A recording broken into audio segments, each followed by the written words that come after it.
Welcome to Pride and Promotion, the podcast that celebrates every color under the rainbow and dives deep into the heart of marketing, exploring how innovation and diversity can drive business growth. I'm Joe Federico, your host on this exciting journey and owner of J. Federico Marketing. Every week, we reveal the magic behind effective brand storytelling and examine how inclusive marketing can transform your business landscape. So get ready, because this episode is packed with insights you won't want to miss. Hey everybody, this is Joe Federico of J. Federico Marketing, and you guys know this, the Pride and Promotion podcast. I have an extremely special guest here tonight, Doreen Levista, and she is a very precious friend of mine that had agreed to come onto the show, and she is the owner of The Goddess Connection. Doreen, thank you so much for coming. How are you doing? How are you holding up? Oh, it's my pleasure to be here, and I'm holding up rather well. That's good. That's good news. We're here to have some fun, kind of talk about other things and then doom scrolling tonight. But tell everybody out there, kind of how we met, and I'll jump in, of course, and then more about your business. If I recall correctly, I met you through my son-in-law, who had hooked us up for a podcast you had done quite a while ago. Many and years. We had a wonderful conversation, and we've been in touch since then. And I've become a lot more technologically savvy since we did that, but I'm still not in your echelon. Oh, please. But I'm hoping to gain some more insight and learn how to be a little bit more independent in doing what I do. Sure. And you know what? That's perfect too, because I run the gamut with all sorts of clients. Even the younger generation, believe it or not, really doesn't know how to navigate even YouTube or some social media platforms. And that's why we're here to just talk openly and responsibly about how to grow the business, how to be our best, truest selves. And I remember so fondly, I drove up to your house. Was it Rye, New York? That's back in the right. day? I was living in Rye at the time. And yes. I was in Mawa, and I had been friends with Scott and Mike for, with my partner for years, prior to that, at all the clubs and all the events. And we had a really interesting group, of people that we hung around. And I just came to your house for I think it was about 2 or 3 hours. We had a conversation about everything divine. Oh, yeah. Yeah. Everything mystical and metaphysical and divine. And it was a wonderful conversation. It truly, truly was. So thank you for coming on. And I want to offer you the floor to explain more about what you do in your business and really how you've grown it over the years. Okay. How to put it into a nutshell, right? Go ahead. Yeah, we have plenty of time. Go ahead. I haven't even practiced my elevator pitch. So what I do is what a lot of people online I'm seeing. It's an explosion of metaphysical activity in terms of divination to help people. So when we think of, we're moving away from the image of Miss Cleo. Yeah. And we're bringing, right. And we're bringing that kind of therapy more mainstream. Mm-hmm.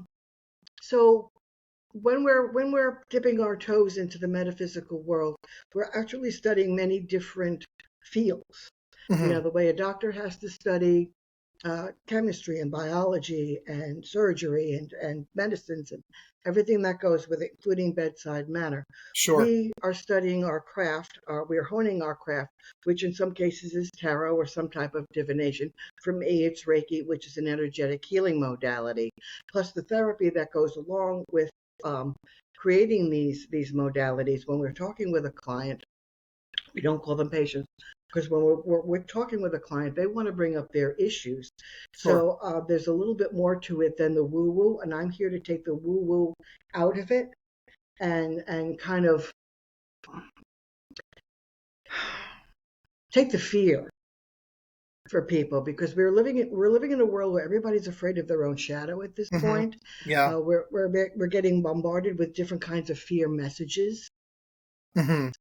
Yeah. So when we're talking about things that are metaphysical or strange or esoteric or occult, people tend to roll back a bit. They say, oh, wait a minute, that's not for me. Right. We're crossing that line. So I'm here to bridge that divide and bring common sense into the metaphysical. Yeah. And from speaking from experience, you are the master of what you do, and I've witnessed it. Having very calm conversation with you over the years, and just having that common, that calming presence really is helpful to people, especially today. I've been very, very fortunate in my practice of late. In the past 10 years, I've been doing Reiki in Florida, and Sure. I've developed a clientele there. And for the first time, I've, made it, I made it more of a clinical setting. Yeah. Because when you see, readers and advisors and Reiki healers or sound healers, sound bath, Hmm. it's sometimes not in a healing center, not in a wellness center. It's in the back of a tchotchke store or in the Sure. back of a retail store. So Sure. let's take it out of that environment and put it into a wellness environment where now I'm keeping record and I take my clients' heart rate before and after the session. And Interesting. 98% of the time, that heart rate is dropped Right. after a Reiki session. So if the body is allowed to relax, the heart rate drops, the brain waves change from alpha to theta, Hmm. and that person's body can relax and start to heal itself. And that's the principle. Wow. So over time that Yeah, happens. yeah. So let's I'm really glad you spoke about Miss Cleo, and I'm a child of remembering Miss Cleo, and rest in peace, like, because but like it is what it is. It was what it was. What what do you think her allure was for her audiences back in the 90s, with her gift? Let's call Well, it that. here's the thing. No, very few people will come unless they have a problem. Hmm. So for some people, they have to be at the absolute end of their rope to cross that line into the mystical. Hmm. They've already exhausted all other avenues of resolution, Right. and that's their last chance at finding resolution to whatever the issue is. Now, Sure. Miss Cleo was a little ahead of her time, getting on television, having commercials and getting on television. She Hmm. was the only one who did it until the California Psychics came along, Right. and their Interesting. commercials would only air after 10 o'clock I or after remember those 11 o'clock. commercials. Right, right. So I'll give credit where credit is due. And it's not unusual for people to try and exhaust all their other avenues, and they finally say, "What can you do for me? This is my Right. problem. What can you do for me? Let's step outside the box Right. and look at the larger issue." Hmm. Yeah, she utilized, as you had said, television, because there was no social media. There was the Right, beginning of the internet. There was the right, beginning of social media, sort of AOL chat rooms, and not even AIM at that point. right. So I guess she had a website. She had a call-in number. You could speak with her, and she would charge by the minute, I'm assuming. Is that correct? Yes, Yeah. absolutely. But and there's always a trick to that because you have to buyer beware. You could be $1 a minute, but you're on hold for Right. 10 minutes. Right. So she And got the 10 right, bucks right, before she even started speaking with you. exactly. Interesting. But let's I'm going to try to spin this as a positive, because I've heard all the things come out. I've seen many iterations of a Miss Cleo throughout the years and the Yes, decades. And I'm seeing a lot more of that because, full admittance, I've been doom scrolling the past few days, as I'm sure most of us that are listening have, and we shouldn't be doing that. And you can maybe tell us not to, but if you want. But there are a lot of people, not only because of what's happening here in the world and the states, but that are claiming to be essentially Miss Cleos on, like, TikTok, for instance. A right. lot of people fall victim to that. So can you explain maybe some warning signs that we could possibly look for because of social media and the internet's so open, to kind of safeguard ourselves or whoever's listening, and finding who's real and who's a little bit Yeah, yeah. Unfortunately, there are a lot of woo-ish. charlatans in the world, in every walk of life and in every business, who will see a mark and target them Sure. if if that's what they're doing. If you're looking for a reader, see if you can get referrals. Hmm. And see if you can get any if they have reviews from their clients. Sure. And even those are iffy at best. I personally like to look a reader in the eye. I don't. when I get read, I like to be in person. Yeah. But if a reader or healer is asking for an astronomical amount of money up front, run. Yeah. Yeah. Or if somebody's telling you something if it sounds absolutely ridiculous, like, oh, you have 1,000 entities attached to you, but I can remove them, Yeah. run. Yeah. Then Right. be weary of that. Yeah, Yeah. absolutely. Absolutely. If somebody's actually looking to help you with your issue, they're going to get right back down to the cause of the issue and talk you through it. Interesting, because I It's, see a it's lot. Yeah, go ahead. I'm sorry, it's more like therapy than it is like woo woo.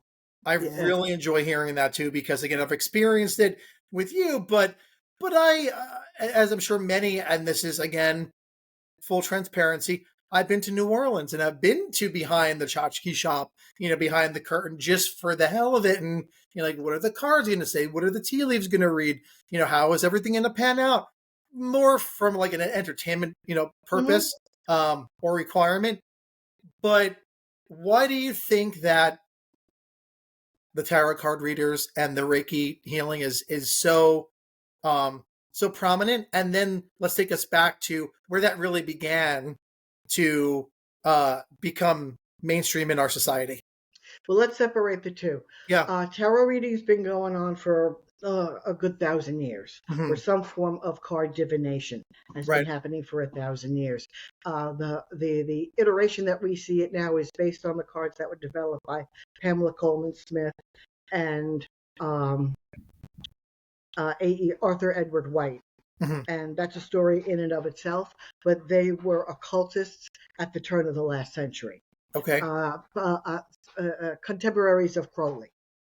Okay. Okay, so Reiki, on the other hand, as we know it, Reiki is the Japanese term for energetic healing energy, and that comes from Japan, from Dr. Usui, around the 1910, 1920s. Hmm. But all cultures have some type of hands-on energetic healing. Native Americans might have the rattles and the sage burning, and the Yeah. medicine man or the shaman comes in to give that healing energy. Or in Appalachia, when they have hit that literal hands-on, their client or their parishioner. Right. So Right. that's been around for a while. So think about it, what the body does. If say you clock your knee on the tow hitch Hmm. in the back of the truck, what's Yeah. the first thing you're going to do? You're going to Right. grab it with your hands. Hmm. So we instinctively know to touch that part of our body that we've injured Right. to give it that healing, immediate healing energy. Interesting. It's Yeah. it's instinctive. But once we learn that how that works and how that energy can be projected and enhanced, that's where the Reiki training comes in. So how come we're so attracted to it? We're attracted to anything that feels good, Hmm. and Reiki feels good. It's calming. It settles our nerves. It's comfortable. It's non-evasive. So Right. yeah, we're going to be attractive to something like that. It's like an energetic hug. But then how come we're for instance, I'm speaking for myself. If I'm in New Orleans, I love New Orleans, inspires me, has inspired me for years, and I'm going to Madame whatever Madame on Bourbon Laveau. Street. Yeah, Yeah. I which I've been, let's Hmm. call it what it is. But why are we so attracted to that? Is it the entertainment aspect? Is it the It's both. yeah. Okay, it's a little bit entertainment, it's a little bit woo woo, it's a little bit scary, it's a little bit of that tipping point when we get to the edge of death, with that fine line between life and death. What's on the other side of the veil? Is that where we're Yeah. going? Yeah. So, what's on Yeah. the other side of the veil and how do we get there? Uh-huh. So, that's exercising your intuition, and that takes practice through meditation. And that has a lot also to do with uh, how you exercise the pineal gland, the third eye, and Hmm. how we receive that information, because everybody has some type of intuition, but not everybody is trained to use it. Interesting. I love that, but I also love where you're going with this. It's more clerical, it's more therapeutic, it's more hands-on. I personally think we need more of that because I'm a big proponent of therapy. Hmm. I think we all could use a little bit more now than ever. That Uh, couldn't hurt. yeah, pretty much. But going back to and I'm stuck for some reason on Miss Cleo. Okay. Um, I want your professional opinion, and we'll break down her persona. I'm very big on personas. How you show yourself to the world, especially either on television at that point where there was no social media, or on social media today on Instagram or TikTok. So how do you think that she rose to, I wouldn't say power necessarily, but to her profession by creating this image of Miss Cleo? And we'll That's break that exactly what it is. It's an image, it's a popularity thing. And I think in 20th centuries, what I'm going to call 20th century social media and popular culture through Hollywood has Yeah. created the gypsy queen, the voodoo mama, the earth mama, the witch, whatever you want to call it, whether the witch is the maid, the mother, or the crone, Yeah. that they're drawn to that woman of power who sees beyond the veil. Mm-hmm. Because we think we don't have that power. She does. Well, Right. she's just honed it and she's been trained to it. And she built a persona around And it. we are conditioned. We are conditioned and we are told, don't go there, you're gonna go to hell. Right. Right. So, it's a big taboo that we're crossing to go and visit these people who again project that if it's the turban or the beads or the big pentacle or whatever it is that's attractive to Yeah. create that persona and that image, most of us are nanas. Most Mm-hmm. of us look like Nana. Mm-hmm. You, you Okay. know, uh, um, those of us who are in that experience. But now with social media, we have to step it up a bit because those young maidens are really getting in there with their cards and their beads and their stones and their candles, And and they're they're getting tapping that their attract cards and they're, right yeah, because yeah. and there is a slight veering toward forbidden sexuality that goes with it. I was just gonna, yeah. Mm-hmm. So the Yeah. taboo is very attractive. And if we go to the taboo and we don't die immediately, it's, oh, okay, this didn't kill me. Let's do it again. Right. Let's keep paying for it or what have you. And, hopefully see trained professionals. But again, I But understand. yes, right, right. So um, yeah, that you have to separate the entertainment from the true spirituality. Now, somebody could have a true gift, right. but that doesn't mean they're a balanced individual. Right. I mean, she was, but being a younger person, a child in the '90s, born in the '80s, uh, after 10 o'clock, I didn't even care what Miss Cleo said. She got me with that persona of the turban and the beads and the smoke and the crystals and behind her and the music, and Right, it was like an amusement ride to me. You right. know, What does she know? right? And Yes, what are all those tools that she's using? The yeah, crystals and the candles and the smoke. Those are all tools. It's not just a visual. I mean, it creates a great visual, right, but they're right. actually practical tools for the energetic reading. And I think she was great at her craft because she built a persona that was, I think, ironclad, and I have to commend her, for that. Speaking of personas, I've known you a long time. How did you get into this? Number one, and I'm asking for a reason. Number two, how did you build the persona around this interest that you've been practicing for so long? All right, it wasn't easy. When you're a kid, there are no terms for metaphysical activity. Hmm. There's no term for psychic phenomena. Hmm. And I was born in 1959, so I was a child during the 60s. And as a child, because we don't have the filter that's placed on us by society quite yet, Right. uh, we have a different perception of reality. And you're going to come across children who do see shadows, who do see things, who do talk to the invisible friend. Hmm. And then by first or second grade, that's all gone Right. because then they're imprinted with the reality. So I had a gift of perception. For example, I would say to my mom, "Gee, I was just thinking of Aunt Evelyn," and the phone would ring. Back then, we had phones on the wall, Right. What's and that? sure, yeah, yeah, ring, ring, ring. Oh, hi, Aunt Evelyn, you're Yeah. coming over to visit. Oh, great. Gee, I was just thinking of her, and my mother Right. would look at me, but nobody said anything. Hmm. So little by little, I would have these experiences. I had one experience where I was a child I was sitting in my bed, had to be in the wee hours. My sister was in the other bed. We're 10 years apart. So if I was 5 or 6, she's 15, 16. Hmm. And on my bed, and Joseph, I swear to you, I could remember this like it was yesterday. Yeah. There were these ghosts, and they were about that big. and they were on my bed, Mm-hmm. and they were building a structure, Yeah. and I was playing with them and talking to them, Mm-hmm. and they were talking back, which of course woke up my sister. You're like, what's? She's like, what's Who are going you talking on? to? I'm talking to the ghosts on my Go bed. to sleep. Yeah. So, after that experience, being told that you must have been sleepwalking, Mm-hmm. I had to think about that. And I went, no, I wasn't sleepwalking. No. I was awake as I am right now. Right. And again, nobody says anything. Mm-hmm.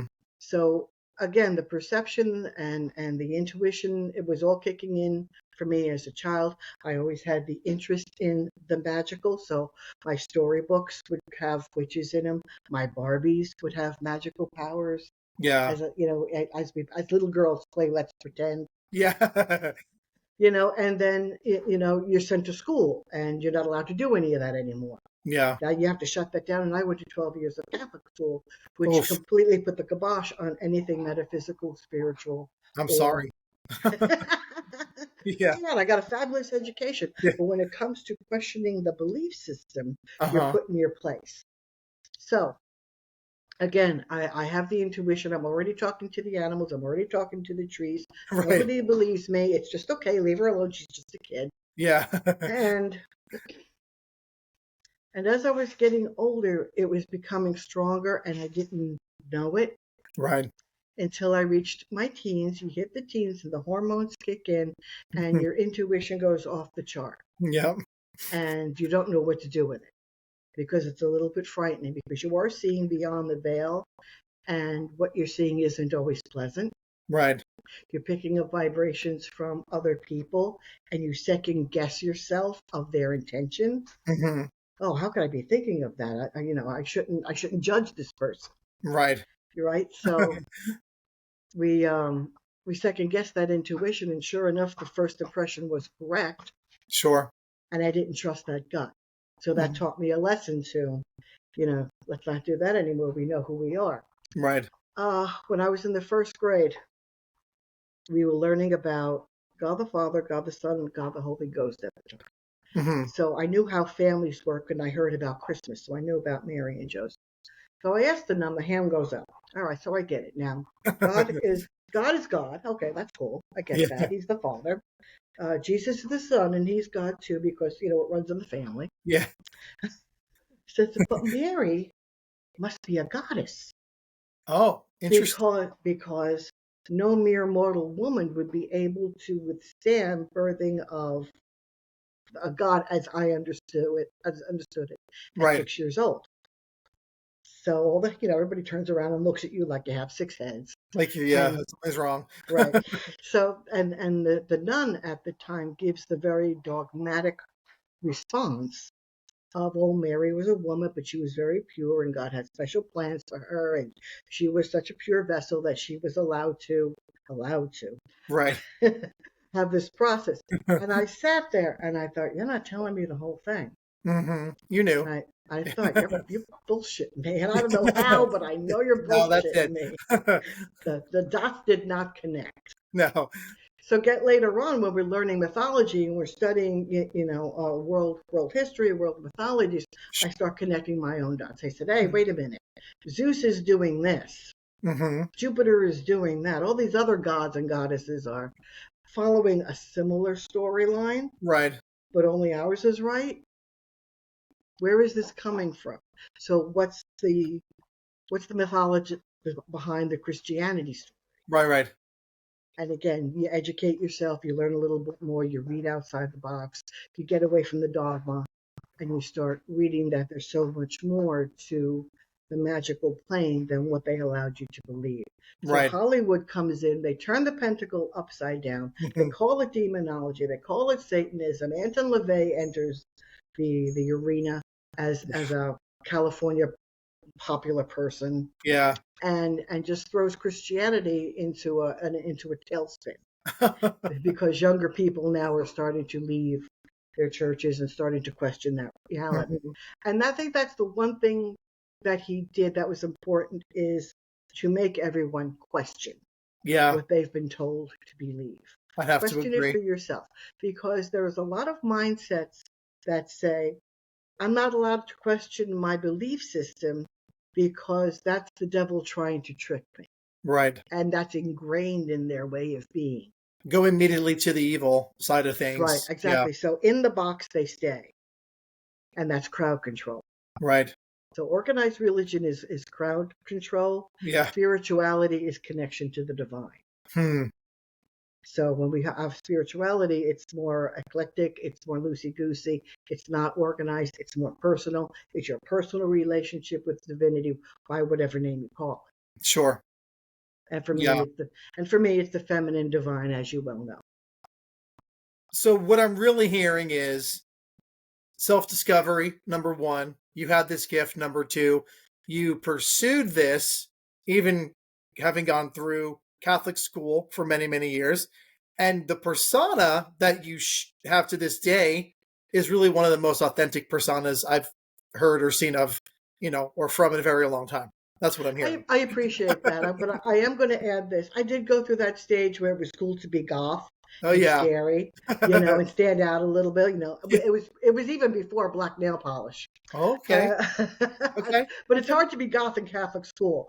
Right. Yeah, right. But You're but that girl all of a sudden. Yeah, yeah, yeah. right. But as time went on, and again, the self-discovery kicks in and the psychology kicks in, and you start connecting the dots. It's a different world. It's a lot more healed in that Right. way, because coming from that, I'm a scary teenager is all ego, and Hmm. it's normal for And that most age. people are scared of you because you're a scary teenager. Not you. Yes, Over and right, over and over again. right, Right. right. Uh-huh. Uh-huh. Okay. So yeah, Okay. coming out of the broom closet as a practicing witch, Yeah. it raises eyebrows at cocktail parties. But when you start to explain who you are and what you are, and why you're that, and Yeah. why I use the term, it's not because I twitch my nose and poof, you turn into a frog. Yeah. It's for all those people, innocent people throughout Western Europe who were persecuted, tortured, and burned as heretics and witches Hmm. for, again, crowd control. Yeah. And this is coming up a lot more, I think, for many reasons. I mean, we all can assume because of the times we're living through. That's all I'm going to say about that for now. That's a whole different conversation. But a lot of things are popping up on, namely Facebook, memes and static images and graphics. They never taught us why they wanted to burn the witches or who burned the witches, just that the witches were bad. Right. But who were they? Right. Well, who Who were were they? these people? Who were they? These may have been strong-minded women who had opinions. Hmm. These may have been the little old lady down the street on a nice piece of property with a dozen cats Right. who has no one to protect her, Hmm. because witch hunting became a business in the 1600s. Hmm. That's where I'm going. With Matthew Hopkins and the Witch's Hammer. But this stems from the King James. The same King James who wrote that Bible Right. also wrote a tome called Demonology, Uh-huh. because he was paranoid that his new marriage was being cursed by Danish witches. Oh, So right. So he okay. creates this book on how to go out and hunt them. Yeah. And if you hunt them, there's a bounty. Uh-huh. It became a business. Sounds And amazing. everybody was infected. Hmm. Yeah. Uh, did the imagery that we think of regarding witchcraft, I'm asking this for a reason, to bring this back always to the marketing, always to the persona, always to the outward facing, whatever you are as a business owner or a product or service. Did witches used to work in like brew houses? Is that where the imagery of the hat and the cat That's and the where the broom came hat from? comes from. Okay. Because if you were a woman and you were widowed or you were single, you had no income. Hmm. And you needed to be able to fend for yourself. So if you could brew up beer, which was, commodity at the time, everybody Right. loved beer. Right. You know, Everyone was drunk. the conical hats Yeah. made you stand out in the crowd. Okay. So really like a marketing tool or like an Right. advertising ploy with Right. the hat. Mm-hmm. Folks, you heard it here first. You're not going to hear that in history books. No. I find that so interesting that, Actually, you can if you dig deep enough. yeah, and dig now before, Right. I wouldn't say, just start digging now. Right? Little hints here and there, little breadcrumbs for Hansel and Gretel, the future Hansel and Gretel. But give me the history of the black cat. Why is that so personified with witchcraft? Cats are not like dogs. Mm. Cats are independent. Their eyes reflect differently in the night. And the cats kept the rats at bay. Cats kept the mice at bay. Mm-hmm. And a witch's familiar is not always necessarily a cat. It could be any animal. It could be any figure. It doesn't even have to be corporal. Mm-hmm. Okay. So again, that was marketing about black cats. There we go. Mm-hmm. It was marketing. It Yeah. was evil. If a black cat crosses your path, you're gonna have bad luck for the rest of the day. Mm-hmm. The thing about the cats was once they started burning the people who had cats and they started burning the cats, Oh, they started I persecuting didn't know cats. that. Yeah, I didn't know They were that cat catchers. either. They were cat catchers. What Wow. they did to themselves in Western Europe was they took away the one predator of the rat, which carried the mite that carried the plague. Mm-hmm. Oh, Right. So the ships okay. would come in from wherever. The rats would be on the ships. The mites and the critters would be on the rats. Right. And so they'd get into the community, and the mites and the vermin Yeah. would jump off the rats, fight the humans, and infect them with the plague. And that's that. And that's that because all the cats were gone. Right. Because right. they were afraid of a marketing tool, They essentially. were afraid of the marketing too. They were afraid. Wow. Oh, it's a cat. It must be, a witch's familiar. Look at the way its eyes shine. It's got the devil in it. Right. So you call something bad enough for long enough time, people start to believe it. It's just science. Well, at that point. Well, we could take the term fake news. That's where I was going. Like, that's it. Mm-hmm. Mm-hmm. Let's go to popular culture, because we're on the topic, we're after Halloween, we're after the election, we're moving on, we're healing supposedly, and I'm happy to hear this. We are where we're supposed to be. Yeah. That's a little breath of fresh air. But popular culture, witchcraft is everywhere. Agatha All Along, I'm sure you've heard of it. Or yeah. I haven't seen it yet. Amazing show. Very well done by Marvel. Why do you think in times of peril or undecidedness or in a timeline shift per se that we're so attracted now in this day and age, centuries later from the Salem witch trials and the brew houses and everything else? Why are we so interested in the occult now culturally because of what's going on potentially? Because it gives us a sense of empowerment. In our world, power is external. Everybody else has it. Right. I have to get that. I have to be like that. I have to pray to this. It's external. I have to beg. I have to beseech. Okay. It's from within. Yeah. So all of these shows show empowerment that comes from within. Right. And that's what I think people are trying to connect to, consciously or unconsciously. Mm-hmm.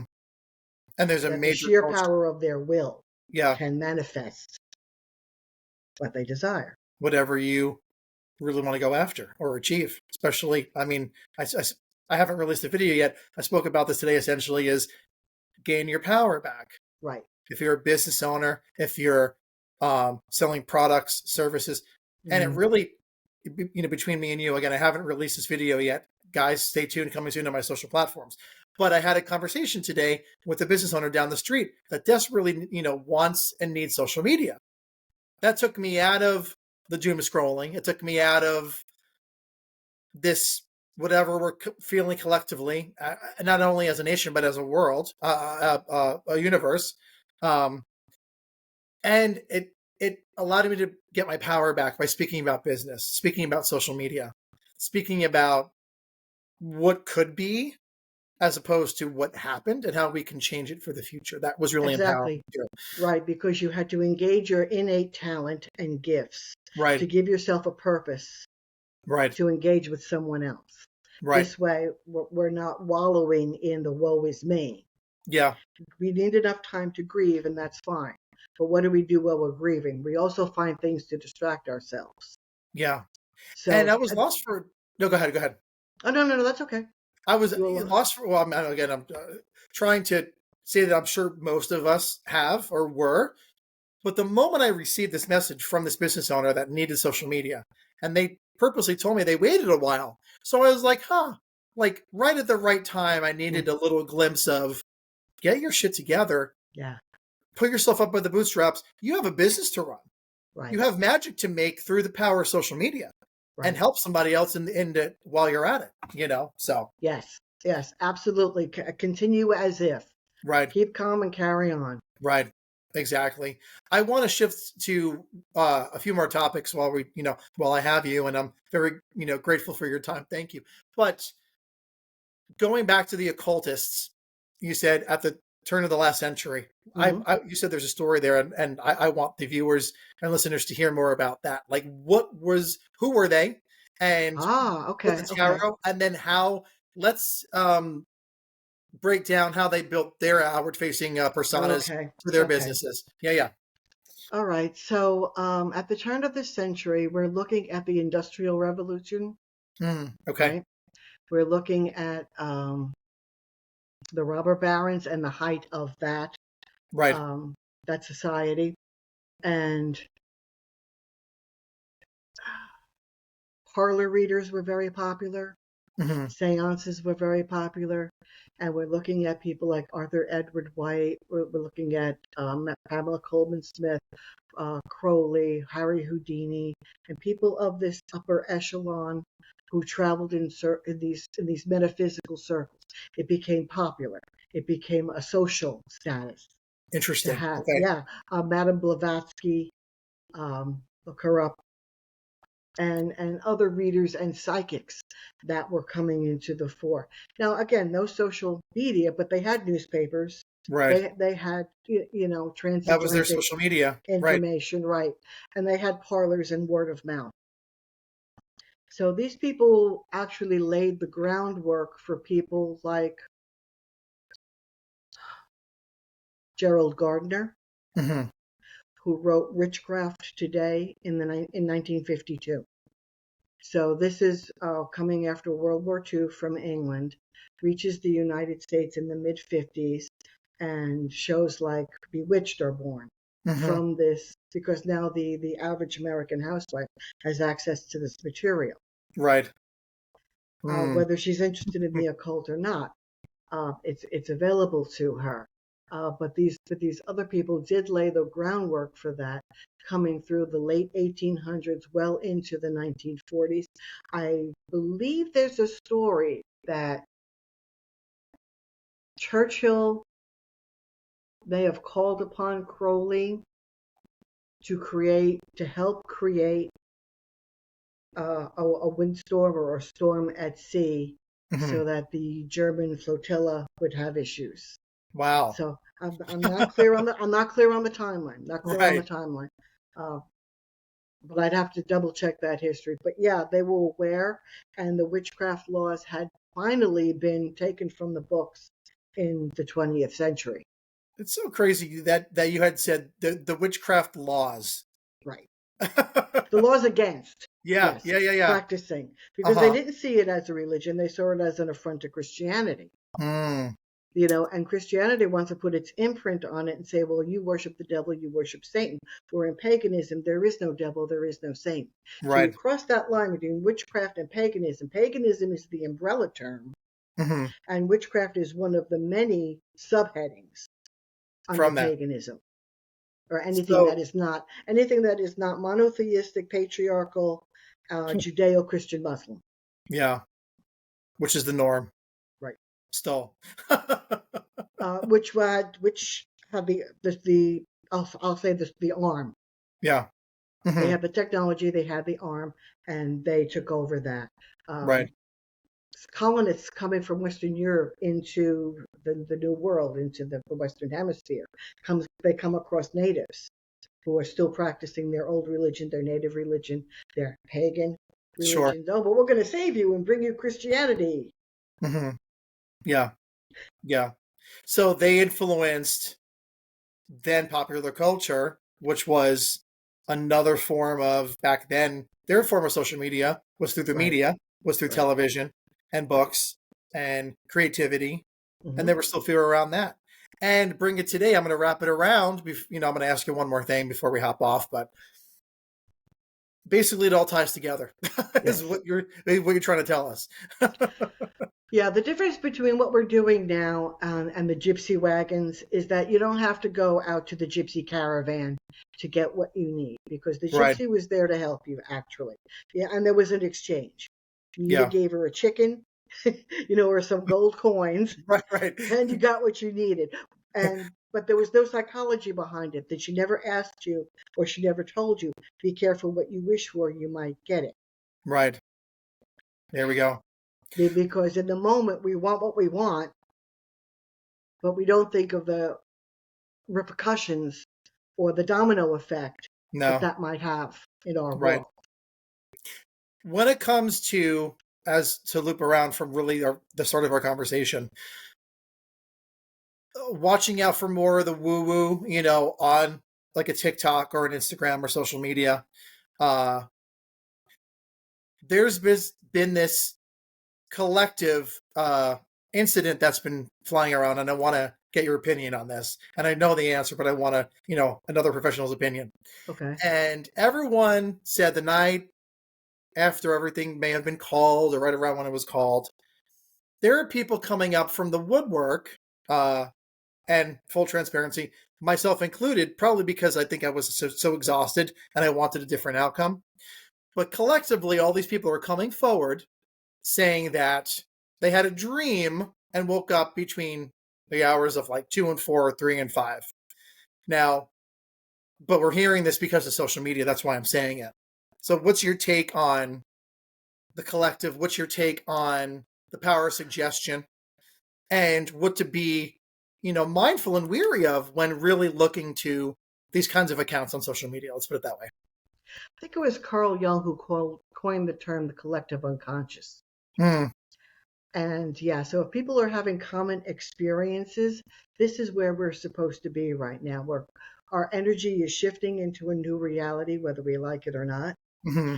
And if we're having these common experiences between 3 and 5 in the morning, 2 and 5 in the morning, Yeah. this is when the veil between the worlds is the thinnest. Hmm.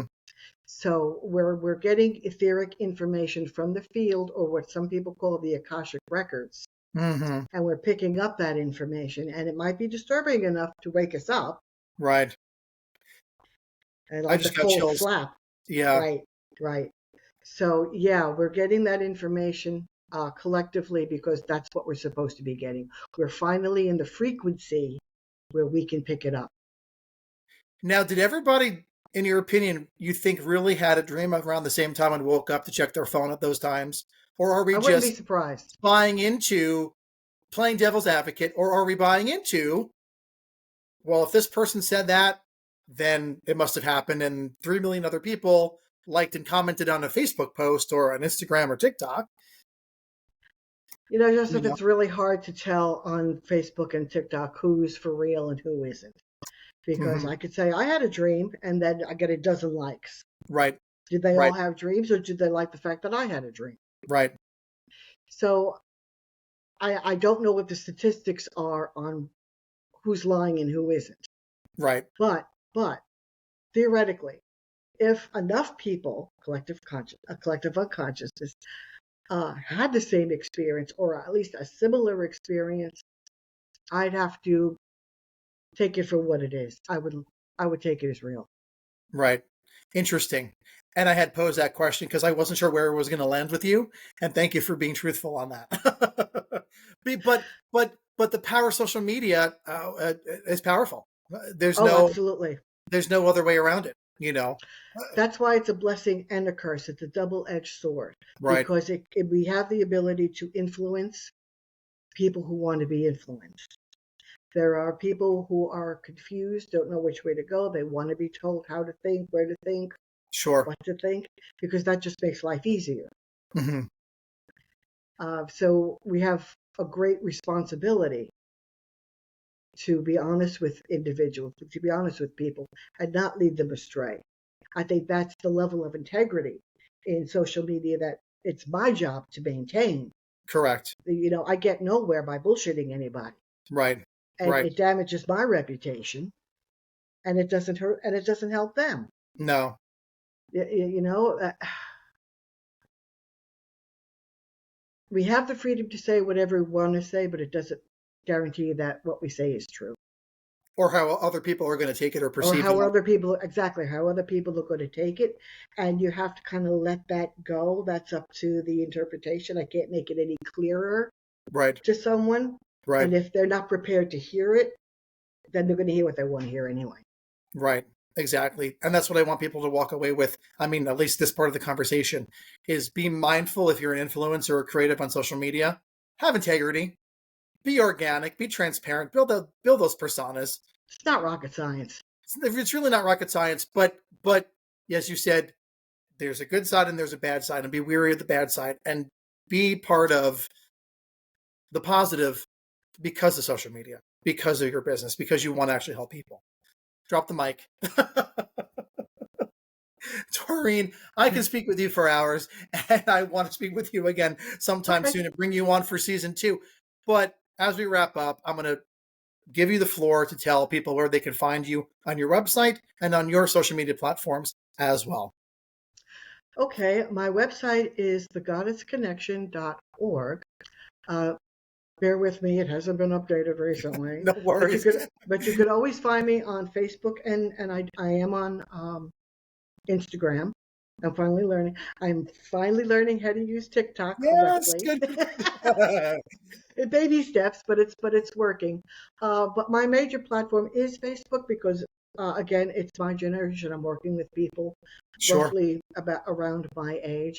Yeah. I'm perfectly capable of doing readings through Facebook chat or Zoom. Right. And I periodically will write a piece for the season. And periodically you'll see, a little video, of what I'm doing. Maybe we'll pick the card of the day. We and want we'll more go videos. along with that theme. Exactly. Amazing. Exactly. And have fun. Have just fun. here to have fun. Yeah. Hey, everybody out there listening, you know what? Doreen is the real deal. Please check out her website. Find her on social media or through my platforms. I'll follow her on TikTok tonight as well. Doreen, thank you so much for your expertise and your kindness and being on the show tonight. Thank you so much. Oh, my pleasure, Joseph. Thank you for having me. Everybody out there, thanks for tuning in to another episode of the Pride and Promotion Podcast. Go forth with pride, and we will certainly talk soon. Take care.